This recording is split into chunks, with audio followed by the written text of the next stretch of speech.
So I know I've said it so many times now, that I'm gonna get a new setup. I'm gonna do it. I'm gonna get a legitimate camera. I'm gonna get a mic. I'm gonna get a whole layout, a whole background for when I do reviews. Fuck no, it hasn't happened, and I haven't even made a video in like a month and a half. So before I get into this review, I'm just gonna go over how my ratings work. So 10 to 7 is a positive review, with 10 being the gates of heaven, 9 being amazing or awesome, 8 being great, 7 being good, 6 to 4, maybe it's good, maybe it's not, 3 and under negative review, with 3 being bad, 2 being really bad, 1 being the gates of hell, and 0 being nowhere you want to go. So let's get this started.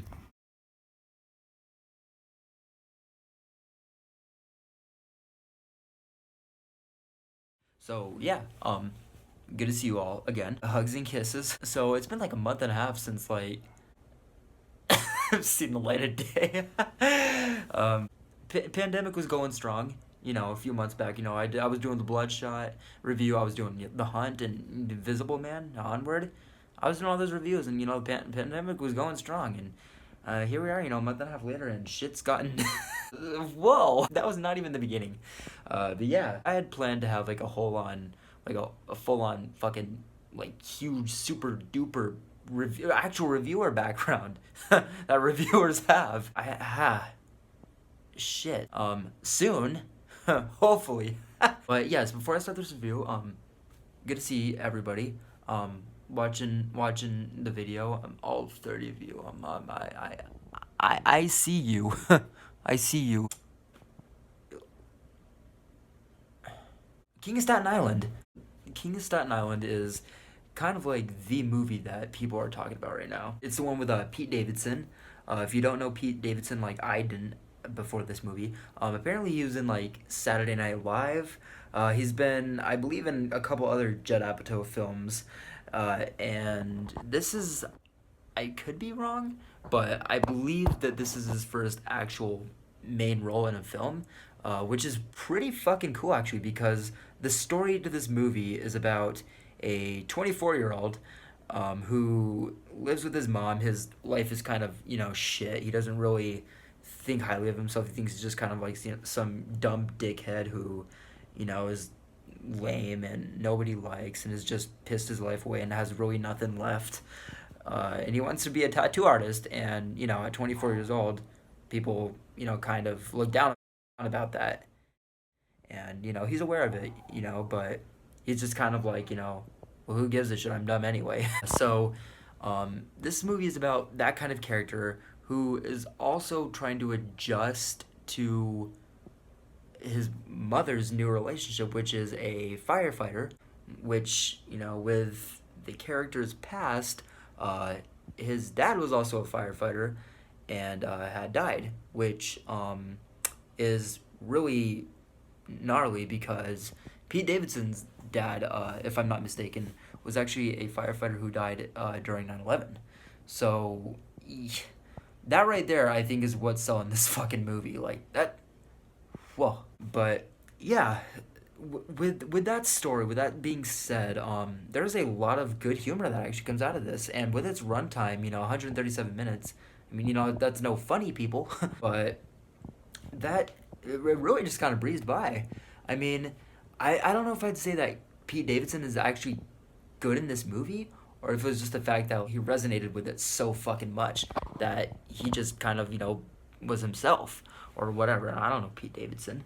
Either way, I really kind of enjoyed him in this movie for, what he brought. And one thing that kind of like lowered the film for me for what it could have been is the fact that like there's not really much that stands out in this film other than the fact of like, again, what is in the background at play. The story and the fact that I actually wanted to see Pete Davidson deliver this performance, and I was happy that this person was getting a main role like this, especially with the subject matter.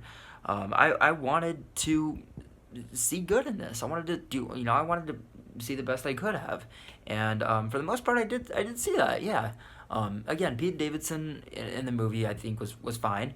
The writing, it's not that it was bad, but it wasn't really original. This definitely feels like a Judd Apatow film.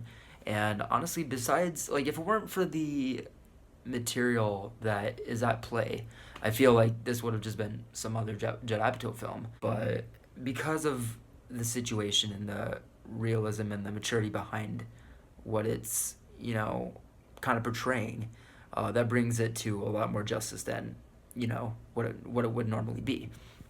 And yeah, this film had definitely some, moments where, I do remember them, and where, the humor, when it was meant to be brought, it landed, as well as the emotions. But I honestly think that this is just one of those films where it's like, if you don't have dad issues, I don't know what it's gonna do for you. I mean, you can talk to me personally. I mean, you see my review of Onward. That movie fucked me up. Yeah, for what this film is, I think that it does fine, but I don't think that it really hits as much as it really could. And I don't know if that's just because, it's a comedy, or because Pete Davidson, again, may not have been acting. It may have just been Pete Davidson, which I don't know Pete Davidson, but the people that I have talked to about this movie, before going into it, they're like, "Oh, I don't like Pete Davidson." I'm like, "Why?" And they're like, I don't like him though."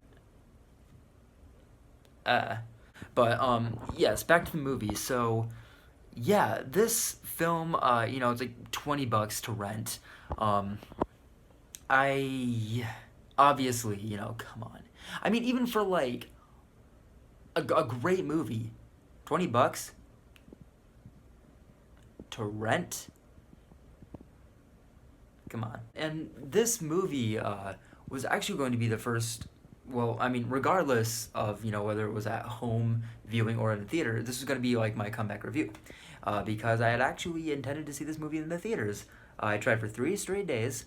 One of my local theaters opened up, and it was listed, and then the day we got through the theater, it was pulled.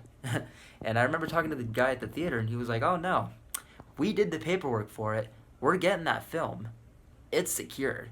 And like I went to the theater like 3 days in a row after that. The movie's fucking pulled from theaters. So yeah, I had to pay $20 to watch this movie once at home. For what it was, if this was a movie, again, they pay like $10 or $15 even to go see it in the theater. The fact that it's a theater experience, and that still that money is cheaper, this film might have been worth it. But for and I'm not saying, I'm not gonna rate this movie just based on how much I paid for it, but like what the movie is, just the movie overall, just it's not like, I know it's being labeled. From what I hear, it's being labeled as like Judd Apatow's like best film in years, and I'm like, I mean, definitely feels like a Judd Apatow film, but like again, besides the fact of what's the movie is portraying, there's not a whole lot of originality to it. It's just kind of like a coming of age comedy, and somebody who is 24 and still trying to figure things out, like yeah, I resonated with this movie a little bit, maybe not as much as the character himself, but I get it. I feel, I just don't see this movie being one that I personally would go back and view repeatedly. But again, it's got a good message. It's got some laughs. It's got some goofs, some cries. That's my biggest flaw. Like, it has emotion, but like for what the movie is really about, it should be like way hard hitting. I mean, Onward. Let's not talk about Onward. But yeah, this movie is a good comedy, I guess, but really only if you like Pete Davidson, and if you can resonate with the story. I think that that's really what's gonna bring you to really enjoy this film. Overall, I am gonna give this film a 6.4 out of 10. Again, it was nowhere near a bad movie, but it just didn't quite hit the recommended mark. Guys, thank you so much for joining me in on this video. I do have other videos that are coming. Oh god, that feels fucking weird to say. I promise you, give me like 4 videos, and I will have a full-on setup here. It's coming, I promise. But yeah, I have a review for a horror film called Scare Package coming. A film called Becky with Kevin James. He plays a fucking neo-Nazi. I'm not missing that. And, a couple top 10 lists and a Pragmatophobia update. We're getting close. That's all I'm going to say right now. This feels great to do. Whoa, I'm not even in my atmosphere. King of Staten Island. What was his name? Pete Davidson. $20. Thank you guys for checking this video out. Give me maybe a couple days and I'll have another review for you. Hopefully, some progress in here. But yeah, take care, hugs and kisses, and I'll see you in the next video.